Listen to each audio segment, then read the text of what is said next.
To, assalamu alaikum, barkanmu masu bibiyar mu ta wannan channel ɗin tamu mai albarka mai suna Matan Afirka TV. To, wannan wasiƙar da aka aiko mana kuma take cewa da Allah a bani shawara. Kawuna ne ya haɗa ni da abokinsa, ni kuma ina da samari waɗanda suke zuwa gurina, amma ba mu haɗu da su ba ta hanyar Jonathan. To, kun ji fa masu kallon mu da sauraron mu, wannan ma ta zo da shawara da neman shawara mai matuƙar muhimmanci gare ku masu kallon mu da sauraron mu. Ni a nan zan iya cewa tunda ba ku haɗu ba 'yar uwa, ya kamata ki yi haƙuri da waɗannan samarin naki.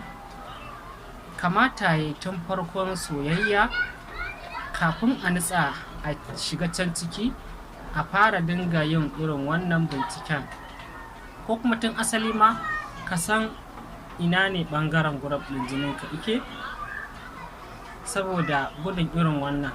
Idan an zo kafin soyayya ta yi ƙarfi, kowanne zai san matsayinsa, sai a tambaya tun kafin lokaci ya ƙware. To wannan dai gashi abin da ta zo da shi, kuma lokaci war haka dai ya ƙure. Shi da take neman shawara a gare ku masu kallon mu da sauraron mu. Tana jiran shawarar ku a comment, ta ji me za ku ce, domin